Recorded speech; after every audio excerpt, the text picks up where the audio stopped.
क्या तुम्हें गुस्सा नहीं आता जब तुम्हें कोई नाकारा कहता है? क्या तुम्हें तब गुस्सा नहीं आता जब तुम्हें कोई मुंह पर यह बोल देता है कि तेरे से कुछ नहीं होने वाला? क्या तब तुम्हें गुस्सा नहीं आता जब सबके सामने टीचर तुम्हें ताने मारता है? क्या तब तुम्हें गुस्सा नहीं आता जब घर वालों से दिन में बार बार डांट पड़ती है? कुछ लोग जवानी की एज में भी माँ बाप के पैसों पर जीते हैं। क्या उन्हें गुस्सा नहीं आता ये सोचकर कि वो इतने निकम्मे हैं कि खुद का खर्चा तक नहीं उठा सकते? क्या तुम्हें तब गुस्सा नहीं आता जब तुम्हारे घर में पैसों की किल्लत होती है? आता है ना, बहुत गुस्सा आता है। क्या करते हो फिर तुम? अगर किसी ने कुछ गलत बोल दिया तो बस उससे झगड़ा कर लेते हो। माँ बाप ने डांट दिया तो घर छोड़कर चले जाने का सोच लेते हो। जिंदगी ने पछाड़ दिया तो भगवान को दोष देते हो, किस्मत को दोष देते हो। इन सब में तुम सबको गलत ही ठहराते हो। पर क्या एक बार भी खुद के अंदर झांक कर देखते हो? खुद के अंदर झांक कर देखोगे तो पता चलेगा कि सबसे बड़े दोषी तो तुम खुद हो। हर चीज के, हर हालात के, हर गलती के जिम्मेदार तुम हो। अरे बनोगे तो खुद के लिए और बिगड़ोगे तो खुद के लिए। दुनिया का क्या है, पहले भी वैसी थी, आज भी वैसी है और आगे भी वैसी ही रहेगी। अगर तुम अपनी जिंदगी में कुछ नहीं उखाड़ पाए तो तुम्हें कोई उखाड़ फेंकेगा। यहाँ मुंह पर राम और बगल में छुरी रखने वालों की कमी नहीं है। ये जिंदगी एक रेस है। एक कदम भी अगर लड़खड़ाए तो तुम्हें पीछे घसीट कर आगे बढ़ने वालों की कमी नहीं है। गुस्सा आता है तो उसे बचाओ, किसी पर चिल्लाकर इस गुस्से को जाया मत करो।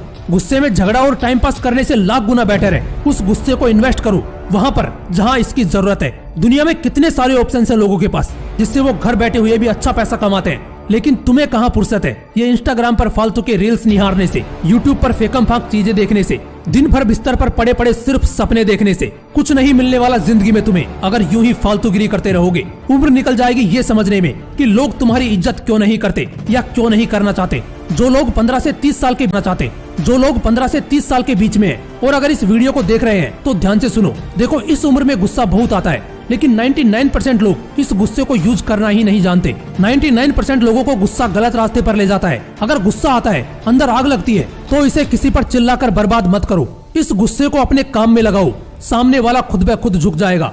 लेकिन इस गुस्से को गुस्सा ही बनाकर रखो। गुस्से में आकर उठपटांग हरकतें मत करो, अजीबो गरीब ख्याल मत पालो। अगर कोई ये कहता है कि तेरे से नहीं हो पाएगा तो उस वक्त उस पर मत चिल्लाओ, क्योंकि ये वक्त नहीं है इस कमबख्त से बहस करने का। गुस्से को जाया मत करो, उसे अपनी मेहनत में लगाओ।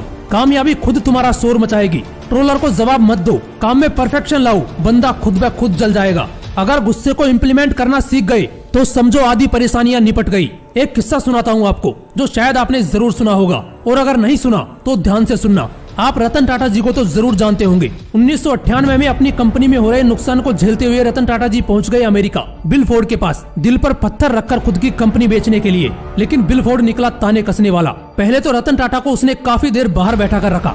जब रतन टाटा केबिन में गए और बिल फोर्ड से अपनी कंपनी खरीदने की रिक्वेस्ट की तो उसने कहा, ये कंपनी खरीदकर मैं तुम पर एहसान कर रहा हूँ। बिल फोर्ड के इस व्यवहार से रतन टाटा को बहुत गुस्सा आया, लेकिन वो बिना कुछ कहे और बिना अपनी कंपनी को बेचे वापस इंडिया आ गए और इतनी मेहनत की कि 2008 में ठीक 10 साल बाद ये कहानी वापस दोहराई गई। बस फर्क सिर्फ इतना था कि इस बार कैरेक्टर अलग था।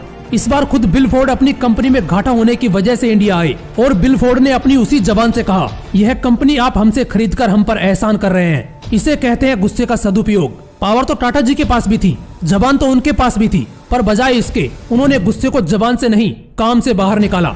यही तुम्हें भी करना है। कोई अगर ताने कसे तो उसे पेपर पर लिख लो, और जब ट्वीट करने का मन करे तो उस पेपर की तरफ देख लो। अपनी औकात ऐसी बनाओ कि किसी की औकात नहीं हो जो तुम्हें उंगली दिखा पाए। इसलिए गुस्से में जो एक्स्ट्रा एनर्जी शरीर में प्रवेश करती है उसे वेस्ट नहीं